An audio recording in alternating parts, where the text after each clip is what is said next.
ঘটনায় অভিযোগ, কৃষ্ণপুর বিধানসভা কেন্দ্রের চাম্পলাই এলাকার ১৩ বছর বয়সী সপ্তম শ্রেণীতে পড়ুয়া জনৈকা নাবালিকা দিনের পর দিন ধরে ধর্ষণ হয়ে আসছে তার সৎ বাবার কাছ থেকে।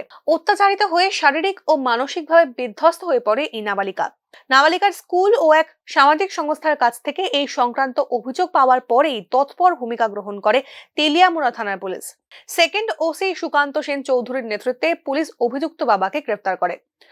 বুধবার ধৃত পাষণ্ড পিতাকে আদালতে তোলে পুলিশ। ধৃতের বিরুদ্ধে পক্সো আইনে মামলা গ্রহণ করে ঘটনার তদন্ত চালাচ্ছে বলে জানিয়েছে তেলিয়ামুড়া থানার পুলিশ। আজকে আমাদের কাছে একটা কমপ্লেন আসে ডিসিপিও খোয়া ইউনিট থেকে। একটা minor girl about 13 years old, school থেকে বাড়িতে যাইতে চাইছে না। তো ও ঘটনাটা বালিকা মঞ্চে জানায়। আফটার দ্যাট স্কুল কর্তৃপক্ষ থেকে ডিসিপিওকে কমপ্লেন দেওয়া হয়। তো আফটার দ্যাট আমরা কমপ্লেনটা রিসিভ করি যে মেয়েটা মাইনর, ওর সাথে সেক্সুয়াল অফেন্স হচ্ছে। সেক্সুয়াল অফেন্সটা ওর স্টেপ ফাদার করছে।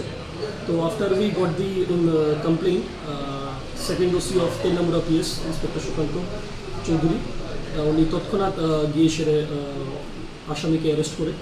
আসামি আমাদের হেফাজতেই আছে। পরবর্তী তদন্তর পরে will let you know after details of the investigation. Sir, নাবালিকার বয়সটা কত? About 13 years old. কোন জায়গায় হয়েছে স্যার ঘটনা?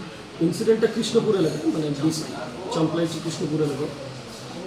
এটা আমরা আফটার ইনভেস্টিগেশন জানাবো। বাইরে এবং নিজের পরিবারের চৌহদ্দির মধ্যেও বর্তমান সমাজে মোটেই নিরাপদ নয় কন্যা সন্তানের নিরাপত্তা। একদিকে যখন উন্নত সমাজের স্লোগান দিয়ে শোরগোল চলছে, তখন তার বিপরীত মেরুতে সেই ধরনের ঘৃণ্য ঘটনার চোখে আঙুল দিয়ে দেখিয়ে দেয় কন্যা সন্তানের জন্য এক নিরাপদ উড়ানের নীল আকাশ তৈরি করতে আরো অনেক দূরের পথ অতিক্রম করা বাকি।